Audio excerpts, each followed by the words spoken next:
예수 믿는 우리의 문제가 뭡니까? 꿈이 없는 게 문제. 어떤 꿈이? 성공하겠다는 거, 출세하겠다는 거, 돈 많이 벌하고 뭐 헌금 많이 주고 외당을 얼만큼 막 짓고 막 수많은 사람을 먹여서 이게 아니에요. 하나님 나라에 대한 꿈이 없어요. 여러분 우리의 꿈이 완성될 것에 대한 꿈을 잃어버렸어요. 앞서 말씀드렸죠. 우리는 이 땅에 잠시 거류하는 거죠. 머무는 순례자죠. 우리의 진짜 본향은 하나님 나라죠. 그 꿈을 우리가 많이 잃어버렸어요. 교회는 여러분 어디에 꿈을 꾸게 만들죠? 하나님 나라의 꿈을 꾸게 만드는 곳이 교회 아닙니까? 이 세상의 고난이 아무것도 아닌 거잖아요. 근데 여러분 천국의 꿈, 하나님의 꿈이 확실한 사람은 어때요? 고난을 겪는다니까요. 성령 충만한 사람은 고난 가운데 이겨내요. 베드로전서 4장 12절 13절 사랑하는 자들아 너희를 연단하려고 오는 불시험을 이상한 일 당하는 것 같이 이상히 여기지 말고 오히려 너희가 그리스도의 고난에 참여하는 것으로 즐거워. 이는 그의 영광을 나타나실 때 너희로 즐거워하고 기뻐하게 하려 함이라. 아멘. 연단과 불시험을 뭐하지 말라고요? 이상하게 여기지 말라고. 생각을 바꾸라는 거예요. 여러분 그분이 요즘 고난을 겪고 있습니다. 나에게 요즘 어려운 일이 막 갑자기 막 어려운 일이 겹치는 정상이라는 거예요.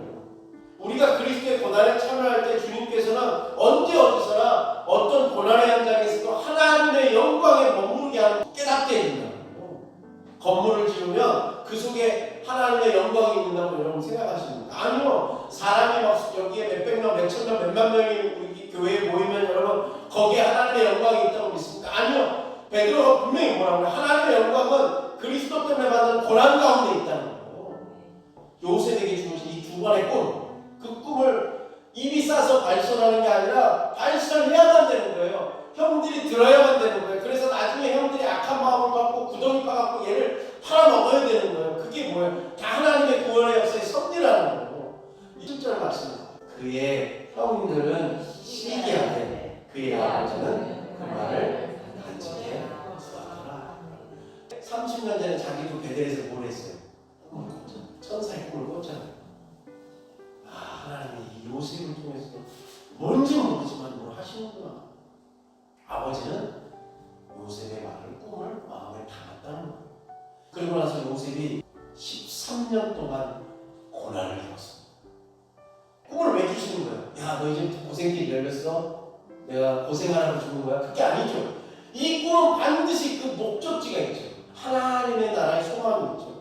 이 땅에서 비교할 수 없는 소망을 우리가 잃어버렸기 때문에 두려움에 빠졌다는 것을 여러분 꼭 기억하시기 바랍니다. 꿈이 크면 두렵지 않습니다. 여러분 하나님의 꿈은 세상보다 더욱더 능력이 있다는 걸 여러분 꼭 기억하십시오. 오늘 우리가 이 시대를 이길 수 있는 위대한 능력이 하나님의 꿈에 있음을 꼭 기억하시기 바랍니다. 어디로부터 비롯되었는지 어디로 갈지를 우리가 하나님의 꿈을 통해서 말씀을 통해서 알아야 됩니다. 우리가 사는 세상 요셉의 가정과 별반 다르지 않습니다. 세상 속에서